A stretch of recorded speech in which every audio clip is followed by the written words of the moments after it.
Welcome back to the Listen Nissim Show. My name is Nissim, your grateful host, and today I'm here with an astounding individual. His name is Sam Glaser. Sam, welcome. Hi, what's up, Nissim? We met at the Happy Minyan for the first time on Shavuot this past summer, a little more than a month ago.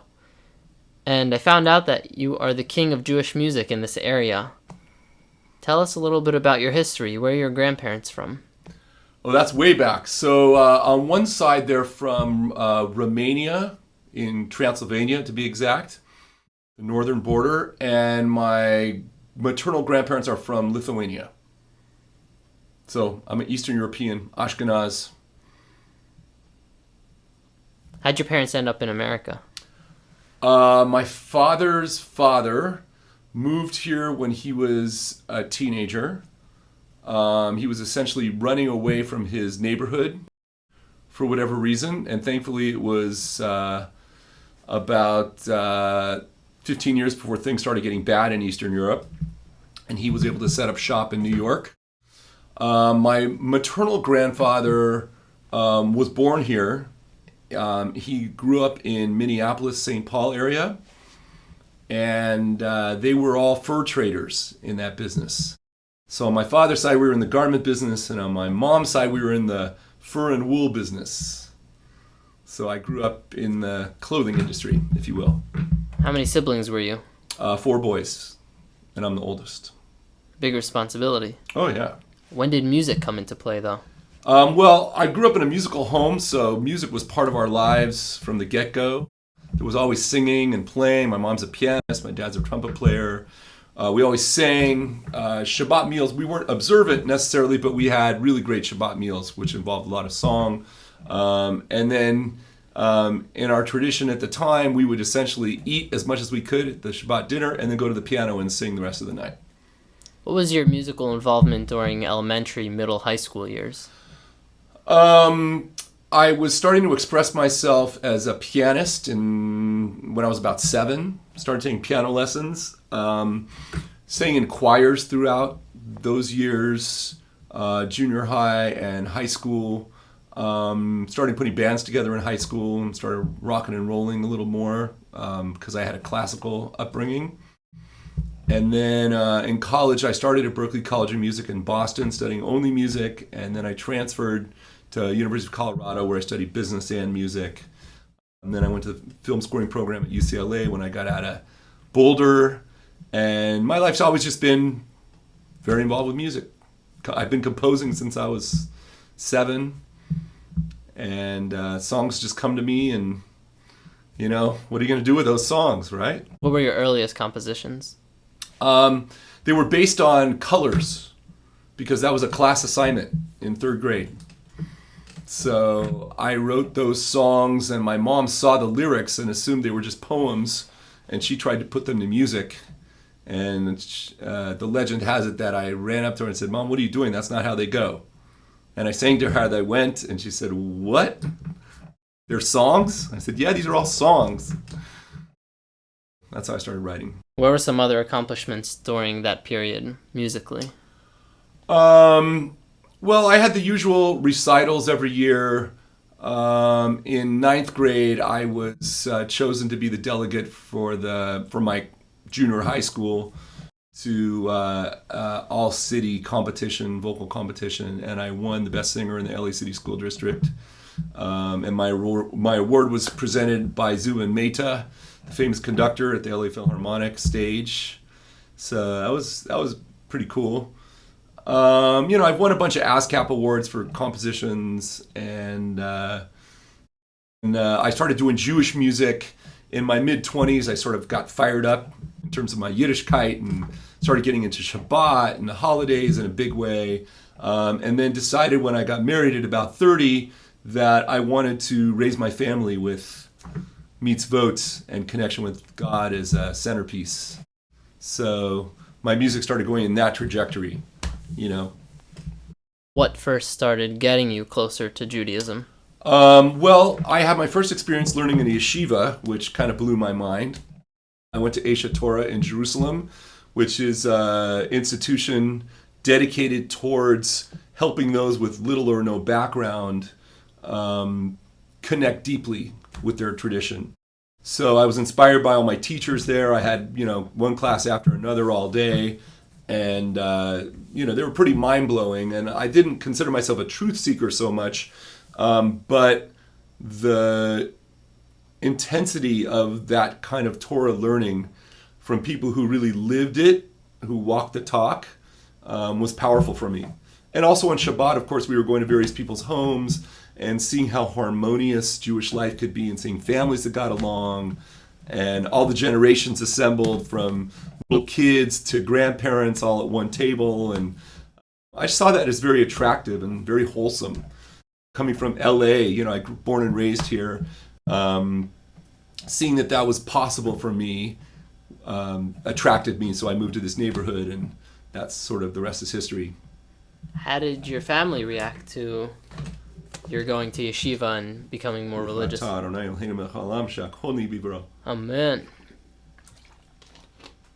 My parents were a little freaked out, especially since I was on a 6-week program. And I stayed an additional 3 months just because I was loving the learning. And I wanted my whole family to have the experience, and I talked a lot of Torah, but I found that essentially the more I was learning, the more I sounded like a freak back here in LA to most of my friends and my relatives. And my family, mostly on my dad's side, they're all very businesslike, and they love their Judaism. We're very, they're very culturally aware and love Israel and love the Jewish people and support it. Big benefactors of Jewish organizations. But to actually commit to daily mitzvot and to have a concept of godliness around them all the time was not necessarily something that they took so seriously. So if I were to talk about it too much at any family gathering, they looked at me like I was nuts. I wanted to send my brothers and talk to them about Torah, and they also were not quite as excited as I was. And I waited for my brother Johnny, who's now known as Yom Tov, to graduate college before I sent him, and I put him on a all-expense-paid trip to Aish, one of their scholarships that they offer, and I wrote the essay for him, painting him to be the greatest Jewish leader of what was then the early 90s. And he really connected with Torah and the learning so powerfully and never came home. It was essentially his launch. And then my brother Aaron also became a rabbi a few years later. He started at Aish. He had 2 brothers becoming religious. And now my parents had a few children not wanting to eat in their home. And for my mom, who loves us with abundant cooking, that was not acceptable. So she koshered her home. Thank God a Chabad moved in the Pacific Palisades area where they live. And they started keeping kosher and, doing that whole thing. So the family, little by little, made their way towards that side of the spectrum. After this yeshiva enlightenment, did your view towards Jewish music change? I never really got into Jewish music. Back then, really the only thing that people had to listen to in Jerusalem was my music, Mordechai Ben David, Avraham Fried, and Shlomo Carlebach. That was essentially Jewish music in a nutshell. And I really resonated with Shlomo Carlebach, and there was some DNA simplicity to his songs that just connected with everyone so deeply, regardless of denomination or even regardless of religion. People really flocked to him and his melodies, and I had a great opportunity for the last 5 years of his life to be his accompanist. Whenever he'd come to the West Coast, I was often asked to play with him, and I got to play with him in Israel a bunch of times. So that was essentially my introduction to Jewish music. I also should say, though, that I grew up at Camp Ramah. My summer times were spent with great song leaders. I also went to the Hasidic song festivals that came around LA every year with my mom, and we had the albums. So those old standards like Bashana Haba'a and Ohose Shalom Bimromav and all those old great songs that came through the festival became sort of the de facto songs of American Jewish youth. And I was one of those kids running around singing them and playing them and performing them. My earliest gigs were with my mom as a duo, playing guitar, going to Hadassah events and conventions and luncheons and synagogue functions. So I got my earliest taste doing Jewish music really as a 12 and 13-year-old. So I was always pretty connected to Jewish music, but didn't ever think it was something I wanted for myself. At that point in my life, I spent mid-'80s to '90s. Throughout the '90s, I was writing music for TV. So that was how I earned a living.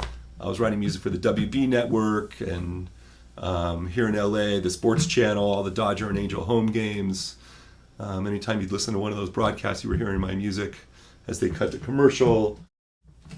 So I never thought of writing Jewish music. It just never occurred to me to do so until I started committing myself. And then I think my neshama, my soul, started hearing the music of our people, if you will. So speaking of Shlomo Carlebach, there's this synagogue called the Happy Minyan here in Los Angeles. Yeah. That highlights his music every week. Right. What was your first involvement with them? Well, I'm a founding member in that I got to go to my dear friend Stewie Wax's Ufruf, which was the first Happy Minyan event ever, in the basement of Beth Jacob. And we were sort of an afterthought for the synagogue. They didn't know what to do with all these hippie types. So they were happy that there was a lot of youth and a lot of excitement down in their basement. The two minyans between the upstairs sanctuary and the Happy Minyan didn't mix so much, but we got a lot of support from the rabbi and the cantor at the time. And it just sort of grew. There was a need that it was filling for people who didn't want your typical straight-laced service. I happen to like things fairly regimented. I'm a lifelong member of Aisha Torah on Pico, amongst several other synagogues in the area. My wife was just reminding me that we pay dues to 5 of them. And I have a real comfort factor in a lot of different circles. But I find that the Happy Minyan is really where I've been gravitating in the past several years. There's such a warmth and a welcome and a relaxed feeling. I feel like I'm dear friends with everybody and just love the camaraderie and the hugs. And I like when davening is not so limited by time, and it takes however much time is needed. Yeah, we try to keep things moving, and the music's incredible, and Yehuda Solomon's davening is amazing. And when he doesn't show up, I get to help lead, and I like doing that as well. So I'm very happy at the Happy Minyan. I feel like I fit right in. So how many instruments do you play? Well, I'm really a pianist, so that's the only instrument I really consider myself a player on. I'm born and raised playing. I've been playing for a long time now. But I'm a hack at a lot of different instruments. Guitar and bass and drums and recorders and harmonicas and whatever. I've got, I always keep harmonicas around, just to have to play, or if I'm waiting for a client who's taking too long in the bathroom, I'll just start, just have an instrument to play. I just like having instruments around me at all times because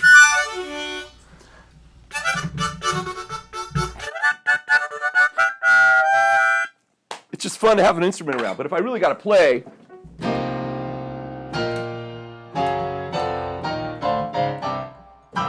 I like a piano around.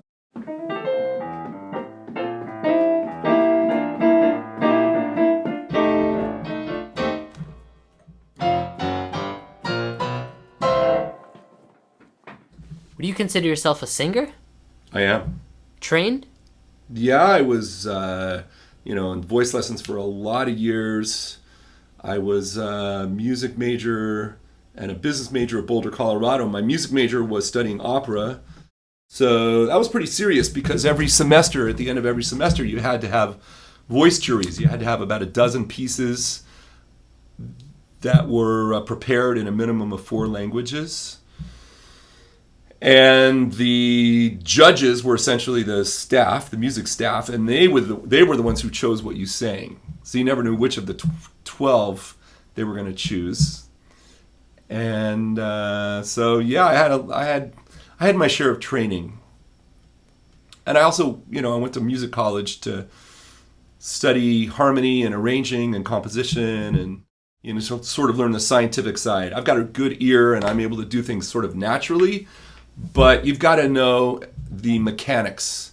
And as far as running a recording studio, which is how I make my living these days, other than going on the road, I just sort of was in the school of hard knocks.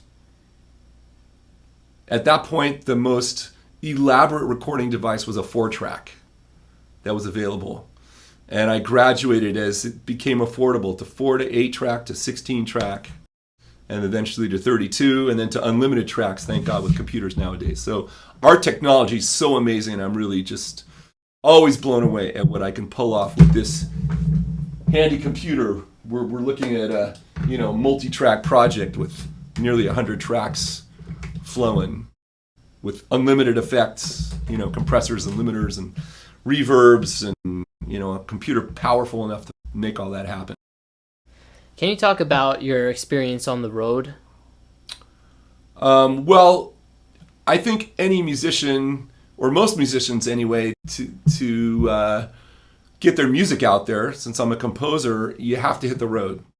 So I have had pretty much for the past 25 years a cycle of releasing an album a year, and then I go on the road and I support that album. And I usually call my tour whatever the new album is. So right now I'm on the Power of the Soul tour. My new album, which still is about to come out, is called The Power of the Soul. And I go usually to synagogues, JCCs. I do a lot of banquets and fundraisers. Sometimes I'm playing in concert halls. Sometimes I have the gift of playing with symphonies. My whole set is transcribed for orchestra. So those are obviously very exciting shows when I get to do that. And I balance between playing with my band, which is anywhere from 4 to 8 pieces, if I'm able to bring my horn section and my violinist. Or sometimes I have to go simple and just do a 3 or 4 piece, or even solo on the road, just piano and vocal. So really I just have to do whatever the venue requires or what the budget allows for. Usually it's in the United States, usually North America, I would say. And I'd say mostly on the East Coast. Florida, Washington, D.C., New York, Toronto, those kind of places. By now, do you already have the connections and venues and organizations that makes it a little bit easier to set those tours up? Well, we do have a really good database. And my assistant is doing more warm calling than cold calling, because these are all places, or mostly places that I've been before. A lot of times we just try to remind people that I'm alive. Or if I'm going to, let's say, New Jersey, we'll call all the people in Connecticut, New York, and whatever, like within an hour of the venue, and say, hey, Sam's going to be on the road at this point. And that's where we have to work to get the bookings going. Because when I leave town, I try to do more than just one gig. I try to do a little mini tour, if you will. And I go about every third weekend I'm on the road. Can we have some insight into your new album? Well, yeah, my new album, The Power of the Soul, is... I just picked my most recent 14 songs that were very neshama, soul-focused, mellower stuff. It's full band with strings and all that stuff, so it's full production, but it's on the mellower side. Songs that are expressions of the soul.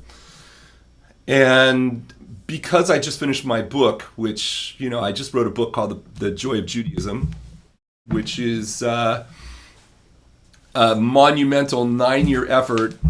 Dun, da, da, da. This debuted on Shavuot, and it's 420 pages of joyful Jewish life based on holidays, life cycle events, rituals, an encyclopedic overview of Jewish life. a practical guide to spiritual living using Judaism's timeless teachings. So anyway, this took a lot of time for me to get out. So my albums, I've got a bunch of albums on the back burner right now. One is called Sam Glaser's Completely Klezmer, Kabbalat Shabbat. I've got The Joy of Shabbat, which will be coming out soon. And my new musical is called Hot Tick for the Musical. All these things are sort of are germinating simultaneously, but The Power of the Soul is the one that's coming out first. Do you have any albums with Carlbach covers or renditions? I had an album called The Carlbach Tribute that came out in a concert. It was a concert recording that the LA community, all the singers in LA got together, and I put the orchestra together and produced that album. And over the course of the years, on a series of 3 albums that I put out called The Songs We Sing, so far I've got Volume 1 and 2 out. Volume 3 I think will be the final one, or maybe there'll be more, but who knows. But there's a few Carlbach songs on those too, because those songs are sort of the best of Jewish music, the stuff I didn't write.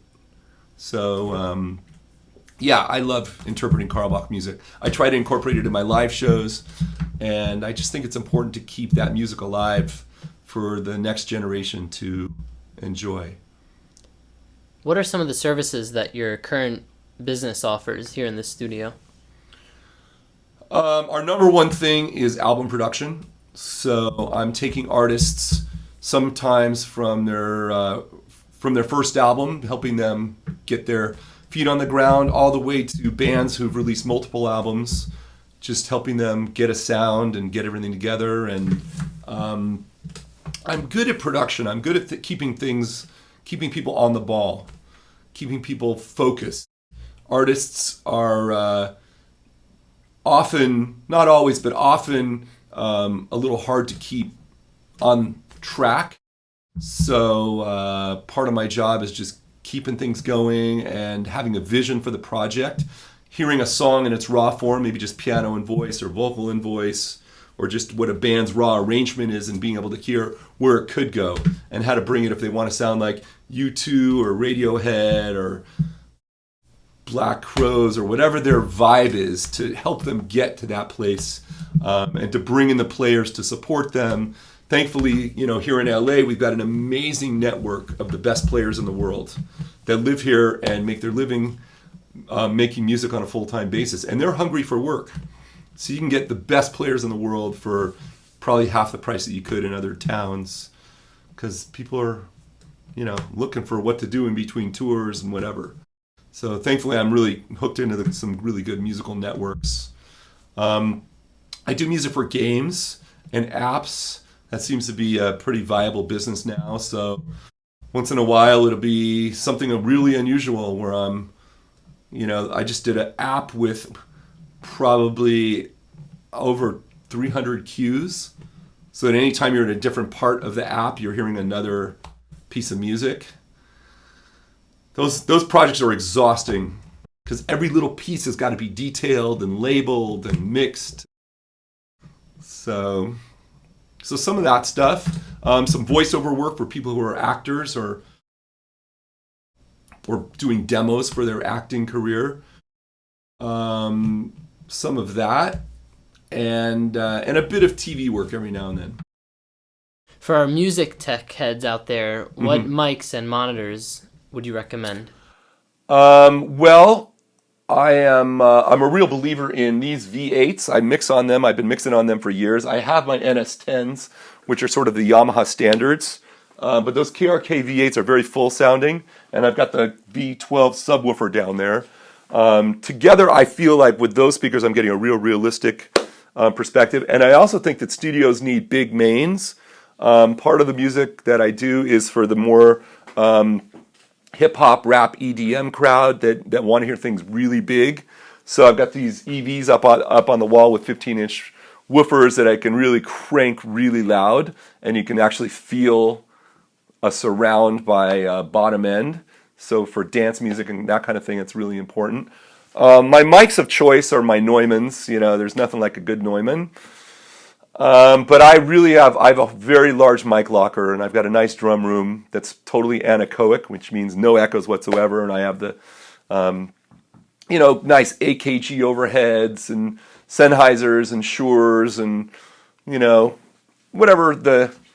whatever you need for any given instrument. I typically have ribbon mics for horns and that kind of thing. But it's funny how you might have, 30 or 40 mics in the collection, but you always use the same 3. I should also mention there's a MXL mic that I like called the Genesis that I've been using a lot. It's a big old tube mic. Preamp of choice is the API series. I have a lot of API gear. And compressors, I use the 1176 a lot. But mostly effects are after the fact, and they're in the box, as they say, part of the program. And my program of choice for recording is Digital Performer. As we begin to wrap up, Yes. tell us, what's a day in the life of Sam Glaser like in a typical workday? Typical workday, I wake up and I pray. I daven, I strap up with my tefillin. I find like it's really good to get connected with God before I get distracted by all the other stuff, because otherwise it's harder to pull myself back in. I eat breakfast, I come into the studio, I usually check emails and see who's bothering me or what needs to be done or what's urgent and get that out of the way. My first client usually arrives at about 10:30 or so. And when I'm busy, like I have been this past, year or so, has been pretty crazy, where I usually have double sessions. So I'll have a daytime session, usually 4 to 6 hours. Might be songwriting. Every day's different. So it might be pre-production, it might be mixing. You really never know. And then there's sort of a second shift after dinner, usually 7:30 or 8. I'll go back with another client or mix for somebody, whether they're here or not with me. And that's usually from about 8 to 1 or 2 in the morning. And lastly, yeah, why and what inspired you to begin writing your book? What do you hope that readers will gain from it? Well, interesting. I was just doing a gig in the Reno, Nevada area, and I was being interviewed by a radio guy who asked me that question. And as I thought about it, I had a whole bunch of reasons. And then I started talking about a certain reason that made me start to cry. And I realized this is the real reason I've written this book. And that is because I feel like the Jewish world started to lose its focus, lose its mission statement in my generation. I think my parents' generation was pretty much, everybody was sort of marching to the beat of, they might have been secular or not so affiliated, but they knew that they were Jewish, and they affiliated just by virtue of the fact that they weren't welcome in non-Jewish fraternities or sororities or country clubs or whatever. And they did Jewish things with Jewish people. But as we became more welcomed by our American institutions and those barriers ceased to be, I think we lost our footing. We lost our mission statement about why we're here. And the diaspora started winning. So I just wanted to pull the focus of the Jewish people back to Torah and mitzvot. So this book is an attempt to portray our ability to connect with God in the form of our daily observance as not a bunch of burdensome requirements by some old man sitting in a chair in the sky, but the chance to connect with the source of all creation in the most uplifting, joyful way. I believe there's joy possible every day, certainly on the holidays, certainly on Shabbat, but every waking minute there is the chance to feel fulfilled and happy and like you're on a path. Planets have orbits. The birds and the bees have their instinct, the things they do. They fly south in the winter, whatever. And Jewish people have a unique path. I wanted specifically for the next generation, for your generation, for my children's generation, to give them the tools in a very long-winded but hopefully fun reading method, the tools to engage Jewishly, and have a great time while doing it. By the way, are any of your children musically inclined? Thankfully, they are all musicians. I have a guitar player, a sax player, and a pianist. In the family, our house is very musical. We're singing all the time. And now that they are older, I have a son getting married. My first to get married is my oldest. He's 24, Max, next month in Jerusalem. So, yeah, so we're all so excited. And they're all musicians, and I'm just so grateful they have a love of music, because it was very important to me to pass that on. So I guess the music choice for the chuppah is a big deal in the family. Big deal. Yeah, I actually got to help choose the band, and I listened to a bunch of different bands in Israel and found one that was amazing called Mi Bereshit, who very innovative arrangements and great vocals and a killer horn section. And, yeah, it's gonna rock. God willing. So where can our listeners find you online? So my website is samglaser.com. I also have thejoyofjudaism.com now. And anywhere you'll find music, you will generally find my stuff. I pulled all but 3 of my albums off of Spotify and Apple Music because it just doesn't pay. And I felt like I was getting ripped off. And I feel like the musicians of today need to revolt. I think we need to just stand up and say, this isn't cool. It's not okay. I just did experiments just to see if things have changed, because I took my albums off about 1.5 years ago. People were coming to the merchandise table and saying, oh yeah, we love your music, we listen all the time, on Spotify, and then walk right by and not buy any CDs. I understand people don't want to buy CDs, but they don't want to buy music, period. So that doesn't work for us. I'm a lifetime musician. I keep 25 albums of my own in stock with this hope that someday somebody's going to want them, and they're all available online for download. And I appreciate that it's a new music economy. But I just did an experiment with one of the albums just to put it on a new server, and it was released on Spotify. In the first quarter, I had 24,000 listens on that one particular album, not my best album. And whereas if I had 24,000 units sold on iTunes, that would have meant some nice cash flow. But I think I made $18.27 for those 24,000 units. So you just see that, I support a family with music. So I'm still not sure how we're going to work that one out. I'm part of that band of people that are saying it's not okay, it's not fair, streaming does not work for the independent musician. Thank you so much. Mm-hmm. I brought a Google Cardboard virtual reality gift for you. Whoa! Thank you so much for enlightening us with all your years of of knowledge and insights. Thank you. And also for spreading the word about Judaism. Lots of really important points. This was the Listen Nissim Show. I'm your host, Nissim. Until next time. Excellent. Thanks, Nissim.